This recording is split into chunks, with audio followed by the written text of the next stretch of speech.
Alright guys, so today I'm talking about here the new machine that we picked up. I know the video has been taking a while. We've had internet problems here for the last few days. The cell towers have been down and some of the Wi-Fi boxes have been messed up, but we're finally getting this video out. So y'all will see this hopefully Tuesday. This will be edited and sent out. So yeah. So first thing we're working with here is Brute Force 750 here. This is a 2005 model, and I picked this thing up on Facebook Marketplace for $1,500 not running. What the dude told me was that after 5 or 10 minutes of it running, it would bog out and shut off. And I was thinking, I was thinking that was a fuel problem. And when it comes to a fuel problem, I was thinking vent lines, carburetor vents, and other types of things. And so where I came to the decision was that I was going to pull the carburetors. And even though that the dude told me that he already pulled the carburetors and went over them, it was still acting up. It has a Dynatec CDI on it. As you can see right here, it's got the Dynatec on it. It's got a brand new Rural King battery, which you know how the Rural King batteries are. Those can be a little skeptical sometimes, so we don't always trust those. But here on the dash, looking at about 906 hours and 3,411 miles on the odometer. Now the dash worked when I picked it up, but you know, of course, when I got it, when I actually started riding it, it stopped working. The speedometer doesn't work, and the clock ticks a little bit too fast. So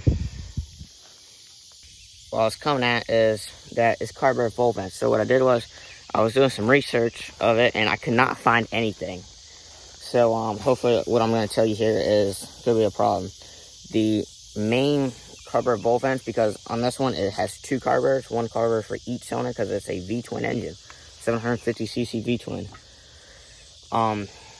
There's a T, and there's a line coming from one carburetor, and it veers over. It could come from the other carburetor, and it's got the T and stuff, and then it veers off to one. And when it came off, it ran up along there, came up here, and it ran right up in here. And this could be the one right there. And at the very end of it, there was actually a dirt dog's nest in it. So it was not allowing the carburetors to vent properly, which was causing the issue. So overnight, it would fill up. It just had enough leak by it to fill the carburetor bowls up, and then when you would drive it, it would run it all out, and it did not have enough, and it had so much vacuum that it would not fill the carburetor bowls up with fuel. So I finally figured that out with the help of my dad. We took it apart, and I did some tune up on it with the needle jet was really low. It was on the second clip out of like six clips. It was on the second clip up and stuff. So the needle was really pulled out of the main jet really far. And what I did was I kept moving it up, because mid throttle range it would not run good. It kept popping, sputtering, doing all kinds of things. And I finally figured that out. I kept moving the needle jet up and up, and every time it got better, and I'm kind of to the point where it's not getting any better. If you move it up, it runs even worse. So you keep it right where it's at, and it runs all right. It still doesn't like to run at mid-range throttle for very long, but it's all right for my style, because you know we're always holding it wide open here on this channel. So over here, there's some new roads that I found, and I'm trying to find some mud over here, because we're actually moving. And if you want to see maybe a garage tour of what we got going on, I want to see 200 subscribers, and I'll do a garage tour of what we got. And so yeah, we get to that goal, then y'all get what you want. And so a few other things we got here. It's got the Dynatech module. As you can see, like I already showed you, Dynatech module. It's got the snorkels on it. What my plan with the snorkels is to raise them up, because the tube is cut right at the plastic, and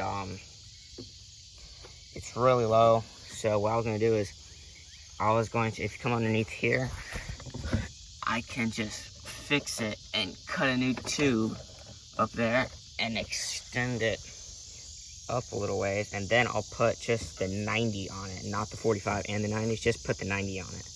And I'll have the two, instead of them both all facing this way, I'll have this one like this one like normal, and this one facing out that way. Just to kind of help a little bit. You guys might want to switch it. This is for the fan, because the dude before, he said that he put the switcher because when you go in deep water, because it does not have a radio relocate, which I might be doing here on the channel. You never know. Have to tune in. When you go in water, then he burned up a fan, so he put the switch on it. So when he went in water, he just turned the fan off. Sometime I think it's gonna be needing some new plugs and wires, because it does run a little rough when you hit water. It's like it's starting to run on one cylinder. But I put electrical tape around where the wire goes into the coil and where the wire goes into the boot. So hopefully we get something done there. Hopefully it'll fix. And a major problem with these brute forces is the way that the gas tank is set. Right here where this cover is, right here, and the gas tank's here. They fill up, slam packed full of mud right there. And it's rock solid. And that pushes them out, as you can see. And that's kind of like a big problem. So what people do is they remove this cover and they drill holes in the bottom of it so that you can wash it out and it'll all go away. Oh, and also when I bought this, he said he put all new fuel lines on it, new fuel pickup, and new fuel sender, and pump. Yeah, I think that's basically it. And a problem I'm having is with the 4-wheel drive on it too. The full drive does not work. I have tested, and this switch does work right here. The switch does work. Let me get you a better angle. The rocker switch does work. I've tested that with the multimeter and test probe, and it does work. What I'm getting is that I think it is this actuator down here. And I've read something that this actuator does go bad sometimes. I'm thinking that's what it is, because when it clicks in 4-wheel drive, it will not come out. And then when you put the switch in 2, it just does not come out. So, and I had to have it marked here because the sticker's gone. So I have 4 is up, and then 2 is rocked back. Yes, all the brakes do work on this machine. Yeah, all the brakes work. I gotta do a little bit of wiring. What problem I had with this is that on the frame was not grounded.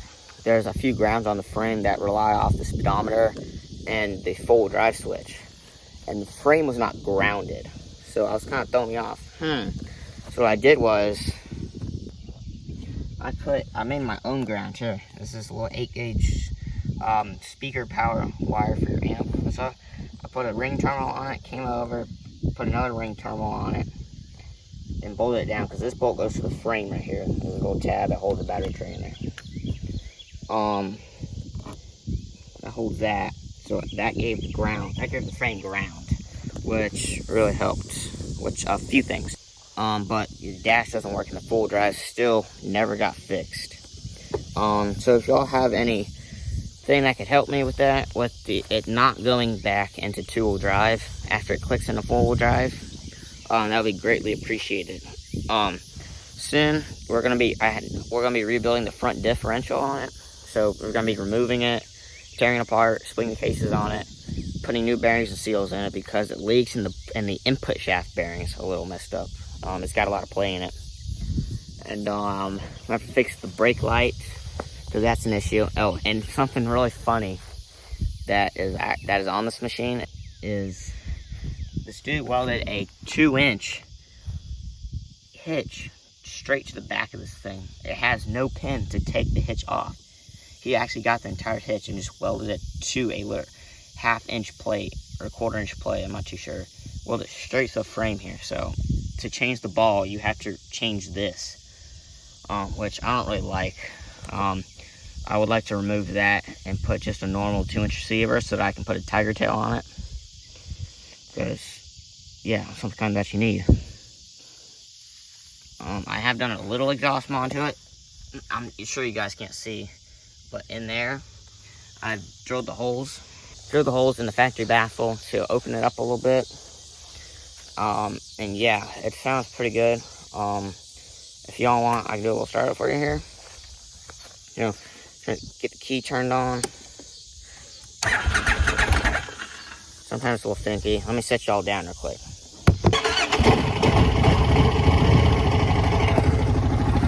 We're back. As you see, it does run a little bit rough. But overall, it'll sit here and idle decently. It had camo on it before.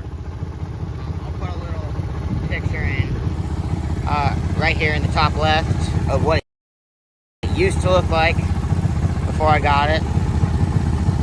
And then, yeah, as y'all can see, this is what it looks like right after. A little dirty, but it's alright. But it's going to need some new axle boots soon. As you can see, they're pretty crusty. And, but yeah, that's kind of the overall of my new 2005 Brute Force 750. So yeah, I think that's going to close off today's video. But make sure, if y'all want to see that garage tour, 200 subscribers, and I'll do it. We're making our goal all the way to 500. We're trying to get that monetization, guys. So we're getting closer and closer every day. So yeah, I just want to say thank you to all y'all who subscribed and liked. The short of the Honda that I posted, that blew it up really quick. So thank y'all for that. And yeah, it's gonna be it. So we'll see y'all guys later. Thanks.